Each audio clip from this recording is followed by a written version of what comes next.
जिला शिक्षा पदाधिकारी का कार्यालय जो है सो धन उगाही का केंद्र बन गया है। इसी पैसा 15-16 में पैसा मिला है, 16-17 में पैसा मिला है और 17-18 का एक क्लास 1 का पैसा मिला है, 18-19 का 1 साल का पैसा मिला, 1 क्लास का पैसा मिला है, बाकी सभी पैसे बाकी हैं। एक छोटे से छोटे स्कूलों का कम से कम 45 लाख रुपया से 55 लाख रुपया तक प्रत्येक स्कूल का बनता है। मुख्य सचिव बिहार सरकार, प्रधान सचिव बिहार सरकार, मुख्य शिक्षा मंत्री बिहार सरकार, मुख्यमंत्री बिहार सरकार को दे चुके हैं।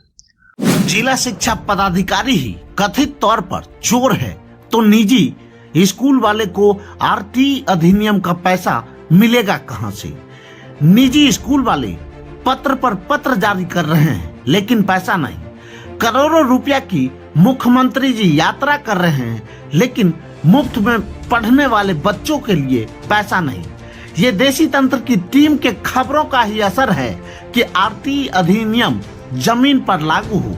इस मुहिम को देशी तंत्र टीम ने धरातल पर पड़ताल किया तो पूरे बिहार के निजी स्कूलों में हलचल मच गई। अधिकांश जगह निजी स्कूल वाले की गलती हुई, लेकिन जब निजी स्कूल पर कार्रवाई हो सकती है तो फिर उन अधिकारियों को कैसे बख्शा जा सकता जिन्होंने पैसा पिछले 6 सालों से भुगतान ही नहीं किया हो। जब पैसा नहीं मिलेगा तो धरातल पर फ्री में पढ़ने वाले छात्रों की शिक्षा और दीक्षा में कमी नहीं आएगी क्या? निजी स्कूल वाले मुख्यमंत्री दरबार से लेकर शिक्षा मंत्री दरबार तक चक्कर काटते रहे लेकिन कोई दुख दर्द सुनने वाला नहीं। देखिए नवादा जिले से सन्नू कुमार की एक खास रिपोर्ट। बिहार में आरटीई का चर्चा है। बता दें, राइट टू एजुकेशन, जो गरीब बच्चों को हर एक प्राइवेट स्कूल में 25% एडमिशन लेने को है। चर्चा है, पूरे प्राइवेट संघ जो हैं वो भी परेशान है, चूंकि 4-5 साल से पैसा नहीं आया है। इसको लेकर भी परेशानी 6 साल से। देखिए, हमारे साथ अभी नवादा प्राइवेट स्कूल का अध्यक्ष हैं, संगठन चलाते हैं जिला में। इनसे समझने का प्रयास करेंगे आरटीई क्या है, इसके अंदर क्या क्या नियम है और आरटीई के अंदर अगर एडमिशन ही ले रहे हैं तो उसमें प्राइवेट स्कूल चलाने वाले शिक्षकों को क्या परेशानी आ रहा है, तमाम चीजों पर बात करेंगे। पहले आरटी, आपका स्कूल का नाम क्या हुआ सर? मेरा स्कूल का नाम है फ्रंटलाइन पब्लिक स्कूल नवादा। अब जो संगठन चलाते हैं संगठन का नाम है private school and children welfare association Nawada. आपके संगठन में कितना स्कूल रजिस्टर है? मतलब हमारे संगठन में 450 स्कूल हैं नवादा जिले के। और आरटीई के लिए हम बार बार प्रार्थना पत्र डीओ नवादा, डीएम नवादा, ये मुख्य सचिव बिहार सरकार, प्रधान सचिव बिहार सरकार, मुख्य शिक्षा मंत्री बिहार सरकार, मुख्यमंत्री बिहार सरकार को दे चुके हैं, लेकिन आज तक कोई सुनवाई नहीं हो रही है। इसीलिए नवादा जिला भी आरटी के प्रतिपूर्ति भुगतान के लिए, बकाया राशि के लिए आंदोलन पर उतरा हुआ है। हम पिछले 16 दिसंबर को काला बिल्ला लगा करके काम किए हैं, सरकार का विरोध किए हैं। 23 दिसंबर को हम लोगों ने पूरे नवादा जिला के स्कूल संचालक मिलकर कैंडल मार्च किया। जो नवादा जिला में कैंडल मार्च करने का जगह है आईटीआई के गेट से निकल करके और धरना स्थल तक पहुंचे, लेकिन अभी तक प्रशासन से कोई खबर नहीं है। कितने सालों से पैसा नहीं आया है? 6 सालों से पैसा नहीं आया। 6 साल के पहले पैसा आया? 6 साल के पहले पैसा है, 15-16 में पैसा मिला है, 16-17 में पैसा मिला है और 17-18 का एक क्लास 1 का पैसा मिला है, 18-19 का 1 साल का पैसा मिला, 1 क्लास का पैसा मिला है, बाकी सभी पैसे बाकी हैं। एक बच्चा पर कितना एक साल में सरकार? एक बच्चा पर 11,089 रुपया पिछली बार मिला था एक बच्चा पर। अभी सुनने में आया है कि 12,000 से कुछ ऊपर हो गया है, 12,000-12,500 एक बच्चा पर। तो इस हिसाब से प्रत्येक छोटे से छोटे स्कूलों का कम से कम 45 लाख रुपया से 55 लाख रुपया तक प्रत्येक स्कूल का बनता है। सरकार पैसा दे नहीं रही है। और 450 स्कूल आप बोले ना, मतलब 450 स्कूल का लगभग कितना पैसा बनता है? इतना पैसा बनता है। और इसमें सबसे बड़ा दोषी है जिला शिक्षा पदाधिकारी का कार्यालय। जिला शिक्षा पदाधिकारी का कार्यालय जो है सो धन उगाही का केंद्र बन गया है। किसी भी काम के लिए उसको पैसा चाहिए। नवादा जिला कार्यालय, नवादा जिला कार्यालय, तो किसी भी काम के लिए उसको पैसा चाहिए और बिना पैसा के कोई काम करता नहीं है। और नतीजा ये है कि यहाँ से आरटीई का जो प्रतिपूर्ति राशि है उसके डिमांड लोग कर ही नहीं पाते हैं, माने उसकी मांग सरकार से कर ही नहीं पाते हैं, मांग भेज भी नहीं पाता है जिला शिक्षा पदाधिकारी का कार्यालय।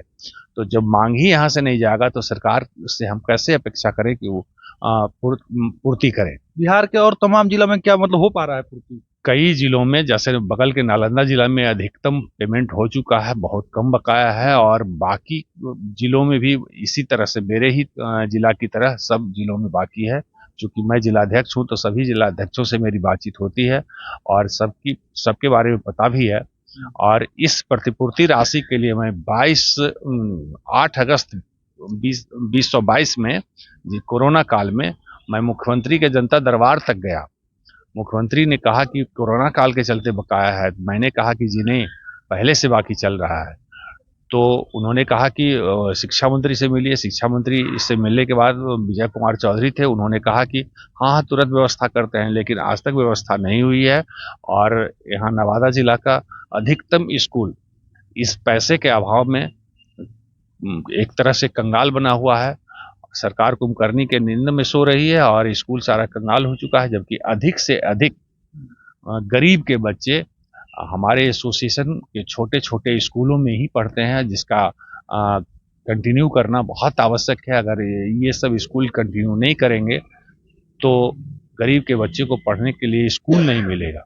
बीते दिनों सरकार का एक गाइडलाइन आया है कि राज्य के 4915 स्कूल की मान्यता रद्द होगी प्राइवेट स्कूल का। सरकार के हाथ में कलम है, कुछ भी कर सकती है। वास्तव में जो स्कूल नहीं सरकारी नियम का ध्यान रखेंगे उनका तो रद्द होना चाहिए, इसके पक्ष में हम हैं। कई स्कूलों में हम लोग गए तो हाँ मतलब कि एक निकल के आया ग्राउंड में कि आरटीई के अधिनियम के तहत एडमिशन भी लिए हैं और गार्जियन से पैसा लिया जा रहा है। ऐसा होना नहीं चाहिए। अगर कोई स्कूल करता है तो बहुत गलत बात है, ऐसा होना नहीं चाहिए।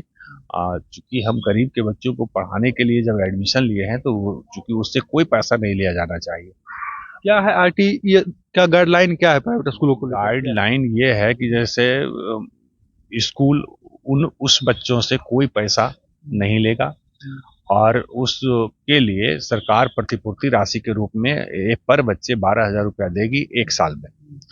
लेकिन चूंकि 6 साल से यहाँ पैसा नहीं दे रही है, मैंने तो बातचीत में कहा था डीओ साहब को भी, डीएम साहब को भी कि सर आप बड़े बड़े पदाधिकारी हैं, बिना वेतन के 1 महीना काम करके दिखाइए ना तो हम लोग को का हौसला बढ़ेगा। हम लोग का 6-6 साल से पैसा नहीं दिए हैं सर, बहुत कष्ट में हम लोग हैं। तो हंसने लगे और अधिकारी हंसने लगे आप लोग? हाँ, उन्होंने कहा कि अच्छा ठीक है हम व्यवस्था करते हैं। लेकिन अभी तक वर्तमान डीओ है, इनसे कितना दिन पहले आप लोग मिले थे? मुश्किल से 15 दिन पहले मिले हैं। क्या बात हुआ? बात हुई कि भाई उन्होंने कहा कि पैसा नहीं मिलेगा, पैसा देना होता तो सरकार दिए हुए होती। तो जब डीओ इतना निगेटिव बोलेंगे तो फिर बाकी लोग क्या? तो आप लोग मतलब क्या हम लोगों ने उन्हीं के बात पर हम लोगों ने आंदोलन का रुख अख्तियार किया और आंदोलन का पहला चरण 16 दिसंबर को हम लोगों ने काला बिल्ला लगा करके काम किया और 23 दिसंबर को कैंडल मार्च निकाला है और 8 जनवरी को धरना भी हम लोग देंगे। अगर 8 जनवरी तक कोई फैसला नहीं होता है तो फिर हम लोग डीओ के ऑफिस में तालाबंदी करेंगे। अगर तब भी फैसला नहीं होता है तो फिर डीएम कार्यालय को भी घेरेंगे। डीएम कार्यालय में भी तालाबंदी करने की सोच रहे हैं हम लोग। मतलब आगे आप लोग आंदोलन को तेज करेंगे? आंदोलन को तेज करेंगे। मेन दोषी को मतलब आप डीओ को मान रहे हैं? मेन दोषी डीओ कार्यालय है। अच्छा, डीओ कार्यालय से अगर डिमांड जाता, हमको दिखाते लोग कि हमने डिमांड भेजा है सरकार नहीं दे रही, तो फिर हम लोग सरकार को दोषी कहते। लेकिन जब यहाँ से डिमांड ही नहीं जा रहा है तो फिर सरकार को हम डायरेक्ट दोषी कैसे कहें? हालांकि सरकार का ही अंग डीओ है, लेकिन जब डीओ यहाँ से भेज ही नहीं रहा है और यहाँ के डीएम एसडीओ भी ध्यान नहीं दे रहे हैं। आप चर्चा किए कि मतलब कि डीओ ऑफिस में जाते हैं तो पैसा का डिमांड किया जाता है, उसके बाद हम कई बार तो लिख करके दिए हैं कि भाई यहाँ धन उगाही का केंद्र है, अखबारों में छपा है यह बात मेरे तरफ से। इसके बावजूद भी लोगों का ध्यान नहीं है, तब हम लोग क्या कर सकते हैं? क्या नाम हुआ सर आपका? प्रोफेसर विजय कुमार, अध्यक्ष, private school and children welfare association Nawada. कब से स्कूल चला रहे हैं? 2001 से हमारा स्कूल चल रहा है। पूरा क्या नाम हुआ? Front line public school Nawada. तो पूरा आरटीई को लेकर हमने बातचीत किया कि प्राइवेट जो स्कूल चलाते हैं वो कितने परेशानी में है। अगर बच्चे को एडमिशन ले लेते हैं 25% बच्चे को, जो कि है नियम है, तो उसका अभी तक 6 सालों से पैसा नहीं आया है। तमाम जिलों में इनका कहना है कि तमाम जिलों में पैसा आ गया, लेकिन हम लोग को अभी तक पैसा नहीं मिला है। इसका मेन जो दोषी मानते हैं यहाँ के डीओ, जो कि मतलब पटना जाकर अपने मांगों को नहीं रखते हैं, इसके कारण डिले हो रहा है। और आगे इनका कहना सीधे तौर पर है कि हम लोग अपना आंदोलन करेंगे, धरना प्रदर्शन करेंगे, जिससे सरकार को झुकाने का काम करेंगे। बाकी बातचीत कैसा लगा कमेंट कर बताएंगे। आप देख रहे हैं देसी तंत्र, मैं सन्नू, धन्यवाद।